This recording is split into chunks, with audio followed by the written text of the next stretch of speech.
Could it be the Jeannie Singfield Committee?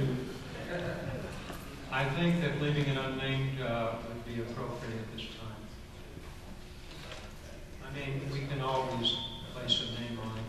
I think right now we need to get it underway and to create what we will, and I firmly believe, be a positive thing down the road. We've already shown the success in another particular invitational with girls. I was chairman for 6 years, and during that time we were able to draw a large number of states. Jennifer? Thank you. I wanted to offer some clarity and endorsement. The existing U.S. Girls Tournament here has no qualification, and making this an invitational state tournament lends a lot of credence to state organizations supporting it. Thank you. Bill? I'm very much in favor of such an event. I do have some reservations about holding it simultaneously with the Dinker and Barber, simply because I know on the state level, boy, as a social issue, I think it should be part of our mission to promote excellence. And when girls who are eminently capable of winning the Dinker, winning the Barber, are being channeled off into an event that's being held at the same time as the Dinker and the Barber, gives me pause. It's not the event, it's the timing of the event that gives me pause. I was just going to ask a question. By invitational, does that mean that, like, for example, Idaho, if we want to send a girl to this, do you just not invite Idaho, or do we get guaranteed at least one spot to be invited? As with the Barber or the Dinker, every state will have a representative. Of course, the host state will have an alternate as well to provide in case we have an odd number. So if you've read the Dinker and Barber rules and information, you are well acquainted with the format, I think, about how that works. And so it would be an invitation which the states, again, we're not here to tell the states what to do. We never did in the Dinker.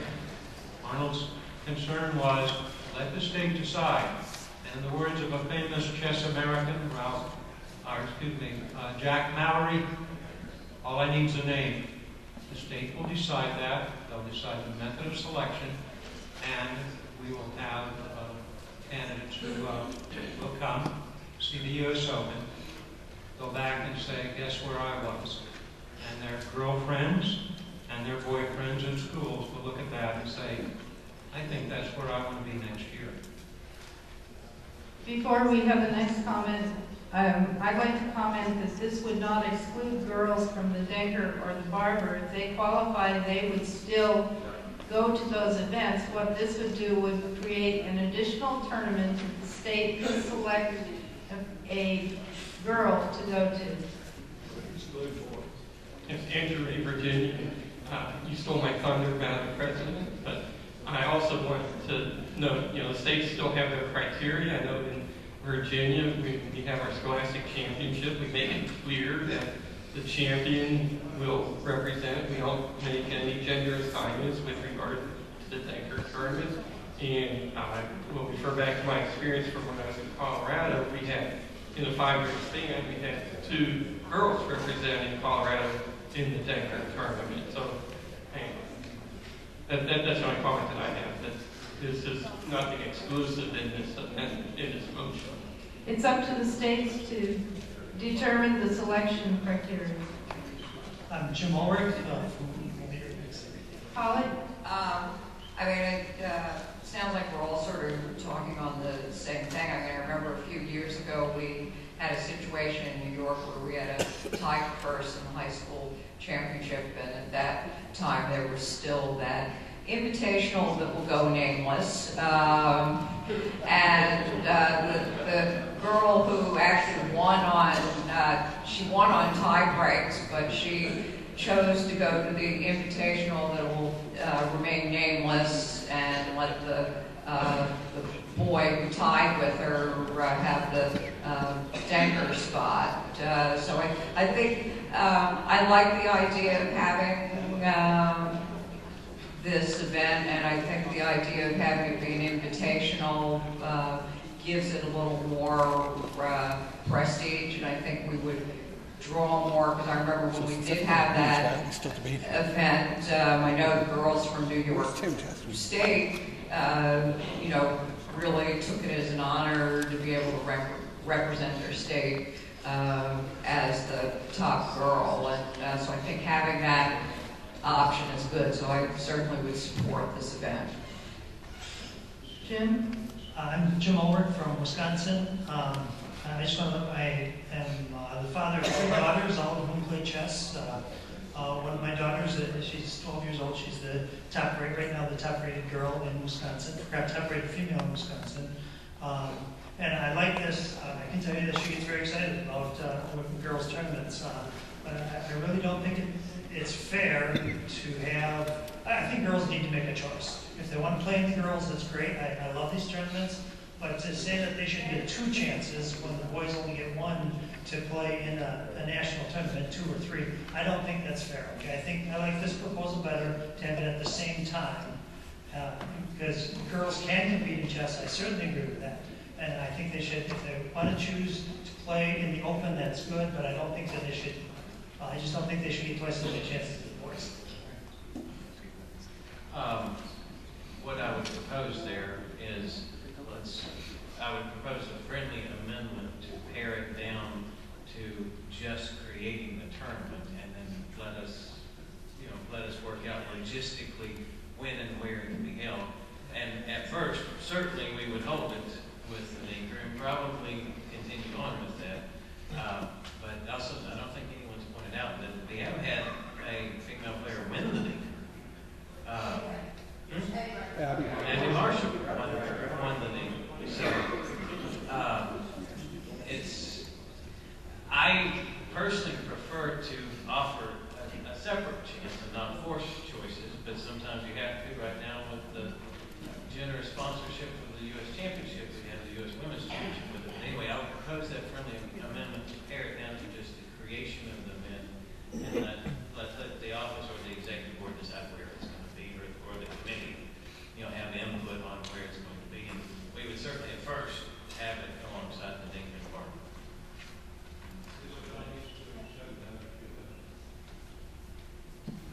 I think that would be ideal. The Women's Committee can take over and discuss all this, which we're meeting again later on this afternoon to formulate the logistics of it. Boyd Reed, Pennsylvania.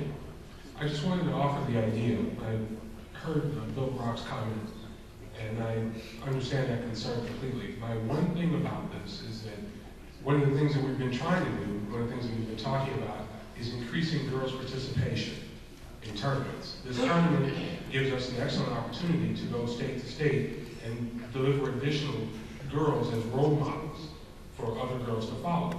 If it so happens that there are 2 girls in the state, one of whom finishes the #1 high school player in the state, for example, and the second girl qualifies for this tournament, the first one goes to the Dinker, especially given the relative lack of participation still of females in chess. I don't see that that's a bad thing for us at all. We may reach a point at some point where that's no longer a consideration, but it is one now. And this tournament, I think, is an excellent idea, in large part because it brings more girls in at a high level, like an invitational level. It's not just offering a mixed doubles prize, which is a great thing, by the way, but it offers an opportunity for a girl. For example, in Pennsylvania, we are a top girl in our state junior high and high school tournaments. If we can offer them participation, say, in the girls' version of the Dinker, this is a good thing. And if it goes state by state, that's an even better thing, I think. David? I'd like to offer a friendly amendment, but it probably won't be. One of the objections that I've heard is that the girl has to make a choice between the 2 tournaments if they're held at the same time. What about if we make it the person of the opposite sex? If the girl qualifies for the Dinker, the daycare is clearly, well, not necessarily clearly, the stronger of the two events. Why not, if the girl qualifies for the daycare, why not qualify the top boy from the state, or the boy to be appointed from the state, opportunity to play in the alternate event?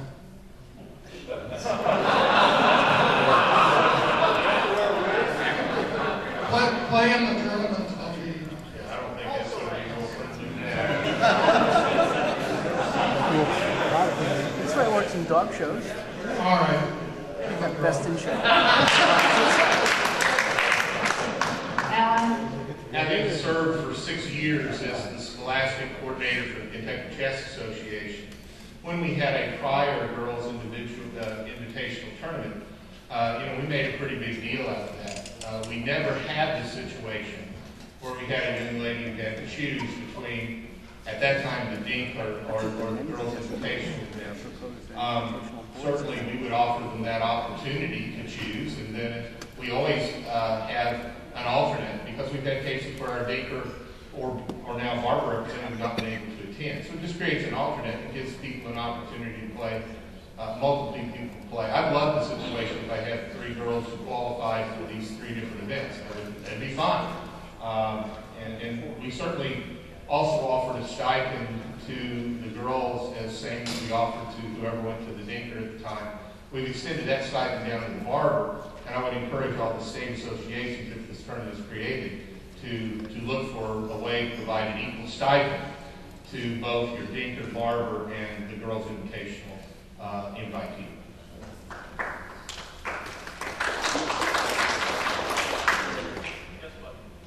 I call the question. Second.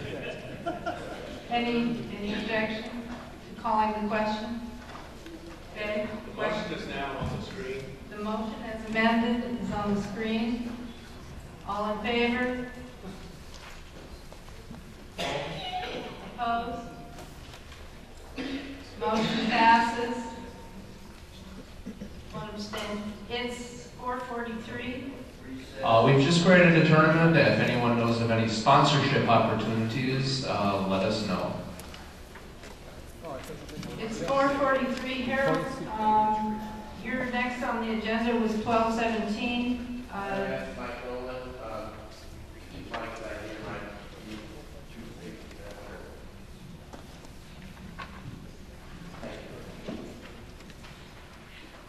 This is hopefully an uncontroversial technical amendment, just to clarify what the privileges associated with various classifications of membership are.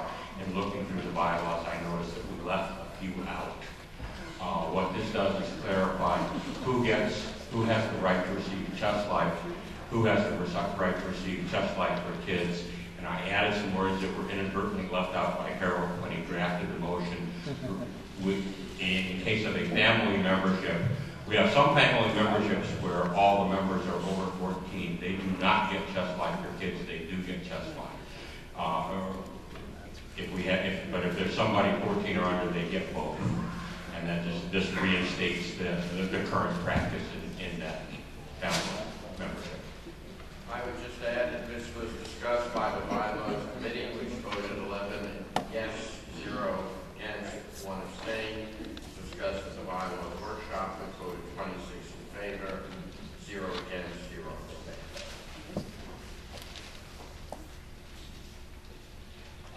The boldface amendment, shouldn't that apply to subparagraph B?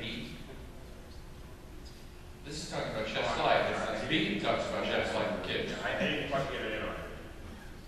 You made a typo fixing Harold's typo. Point there. I tried it.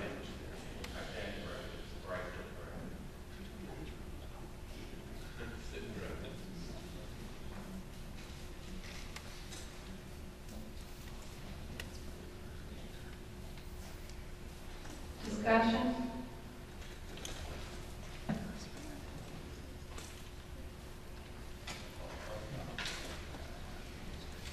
Any objections to calling the question? All in favor?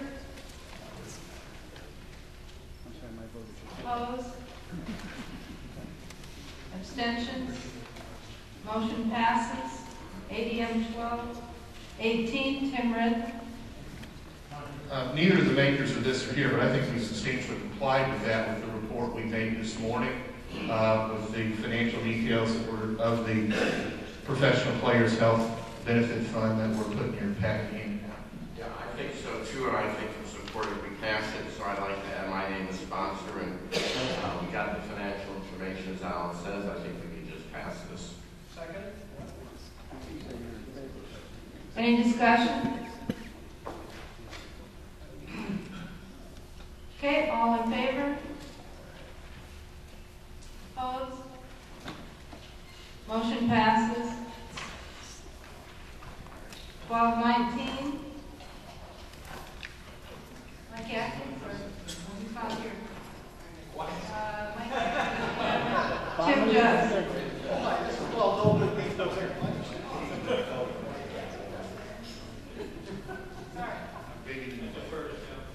You sure you don't want to talk to this, Mike? Oh, thank you. Hey, this just looks like a good idea. You can debate it. I put my name on it because I like the idea, but it was Steve Emmett's original wording and thoughts. I wish Steve was here to talk to it. I'm for it.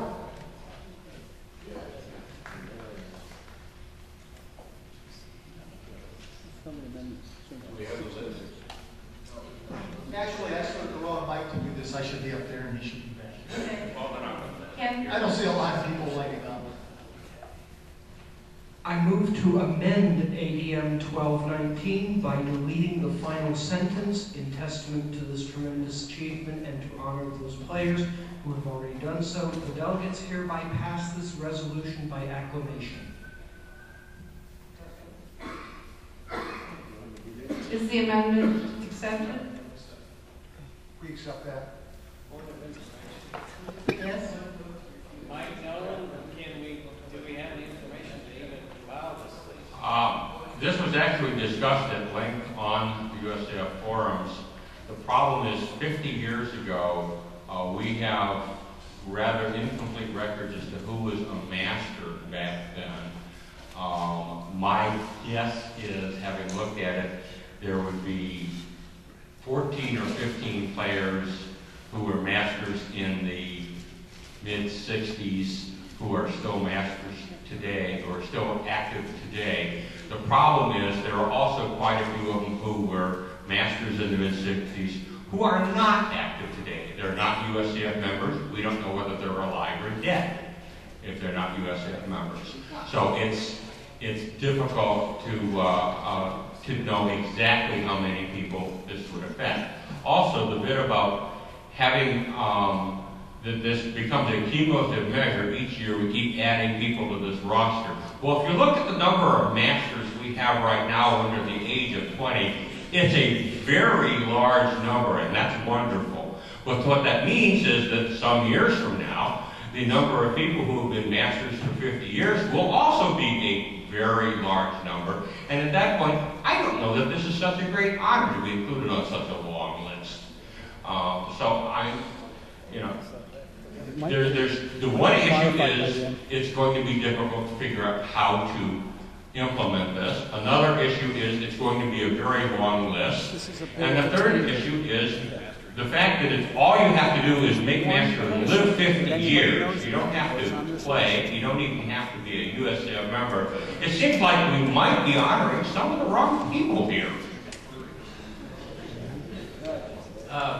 I think this is a well-intentioned motion that is really way outside of the realm of what the delegates ought to be doing, and also the implementation issues. There are so many severe implementation issues that I would strongly discourage, unfortunately, for you to support this. It would take a massive amount of staff time to try to compile this. And again, there's a lot of definitions, like Mike was pointing out, that we don't even know what means what. Randy? Call the question. Second. Questions? Requires no second. Objections? I have a point of information if they'd like to know, since I was around. It's not a point of information.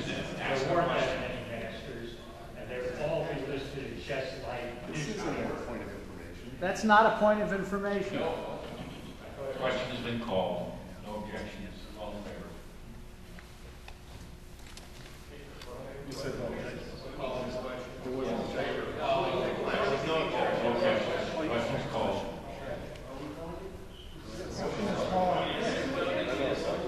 This is calling a question.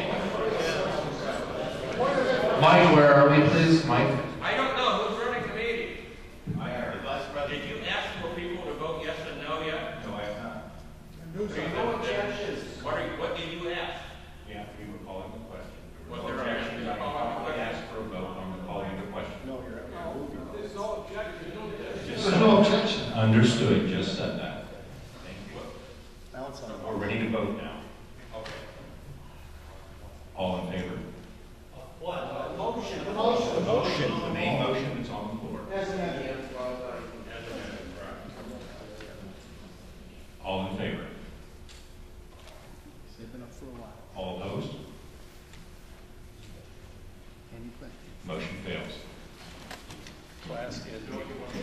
This is your delegate. This is your delegate. It's class NG. That's all. What?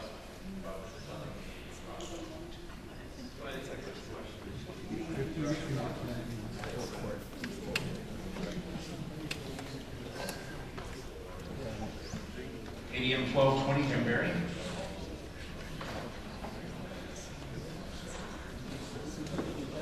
So except for the thing that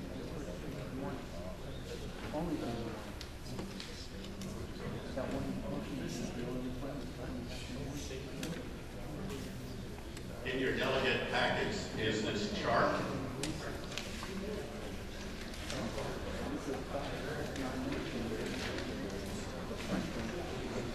I'll be referring to the chart.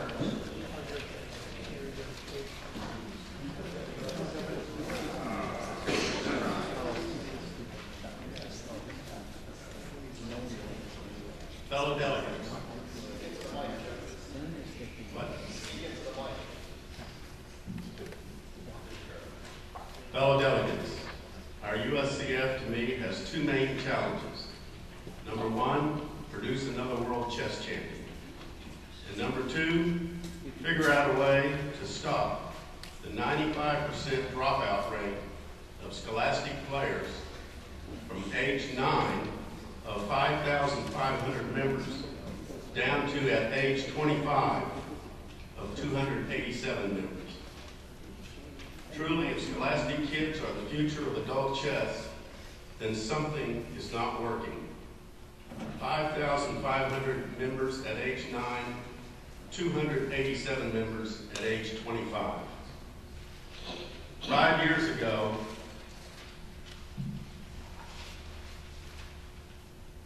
Bill Hall showed the executive board this chart. He challenged us, help save the USCF, because when that Fisher bubble drops off the end, we've got to rely on the scholastic kids staying in chess. In 2003, we had 93,000 USCF members. Today, we have 77,000. ADM 1220 focuses on the 10, 11, 12-year-olds before they drop out by offering them, before their 13th birthday, a life membership for $500 with online magazine only. The family is committed to taking their 10, 11, 12-year-old kids to tournaments by the thousands, but entering their teenage years, we lose them. Notice the chart. This $500 membership encourages the parents to stay committed to help their kids' continued activity in tournament chess, at least up until the age 16 when the kids can drive on their own. If they drop out, the life membership encourages them to return to tournament activity after college. What's the present value of $500 up front compared to receiving a steady stream of regular annual dues totaling $500 over the next 21 years, starting at age 21? That line crosses at age 34. Yet we've had to the use of that $500 from age 12. There's very little expense involved compared to the older life memberships offered in the past, which included printing and mailing chess lives. Tracy Biebert of Indiana says, I say yes, let's test it.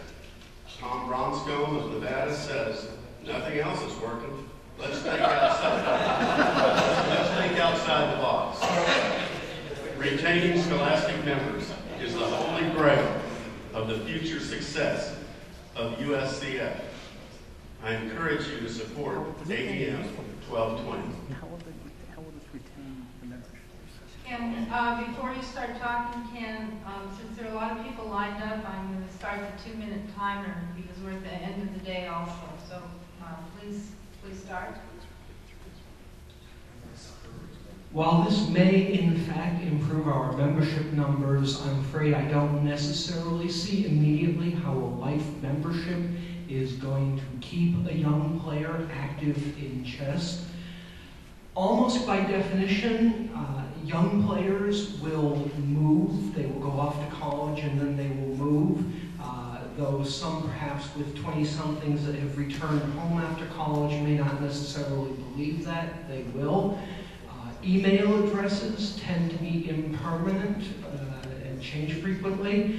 Somehow I'm only envisioning that some years from now, after the majority of us are busy pushing up daisies, I'm envisioning future delegates and executive boards wondering, what are we going to do with all these life members that we have no contact information for, no way of reaching them, and no idea of how to bring them back into chess? Also, I'm not persuaded that this proposal is actuarially sound. Thank you, Bill. As chairman of the Due Structure Review Committee, which is a special committee that was requested by the delegates last year, I want to report on our committee discussions. You can find our report in the agenda. One such possible offer suggested by Jim Berry and submitted as an ADM is a life membership without magazine for $500 to be available only to scholastic members who are about to turn age 13. Jim's idea is that most of these players are likely to soon drop out of USCF, so collecting $500 from some of them would not only be profitable, but also would increase the chances that they would continue as part of organized chess. Those opposed to this idea were concerned that it might appeal mainly to our stronger young players who would otherwise be likely to pay USCF far more than $500 in dues over their lifetimes. At the National Elementary School Championship, Scholastic Council member Elizabeth Shaughnessy visited many team rooms and spoke to about 50 parents and reported that none expressed interest in purchasing such a membership. In a straw poll of the committee, 2 members supported Jim's idea, 1 was neutral and thought it required further study, and 3 others felt it was probably not a good idea, but did not object to further study. Tony? Okay, Bill, I'm glad you spoke. I'm in that category of life membership. The thing is, I'm all for this. The only thing I'm not for in this is no magazine. I think they should get the magazine. Sure, they're going to drop out. You see the curve. You're not going to have to send them even a magazine after a while. I quit for 45 and a half years, but I came back. I'm still a life member. And you're going to have some people come back, and those that come back, mine was only $120, by the way, total. I was sustaining membership. Those that come back, you'll want them to come back. And those that stay, the number of kids you're going to have under 13 that are going to pay for it, and I'm certainly in an area where the parents can pay for that $500. It's not going to be many, but it's going to get a few more in, and perhaps encourage a few more just to pay even yearly dues, like the 1972 that was suggested. So I hope that this passes with or without the magazine. I would recommend with the magazine. Thank you, Alan. Mr. Bradscombe, were you going to address what the Scholastic Committee said about the proposal? Then I would yield time. Can I yield my place to him and then pick up after he presents that information? Yes, Tom? Well, first of all, Jim mentioned me, so I just want to say that personally, I do think this organization is much too conservative, and we need to try some different things, and I'd like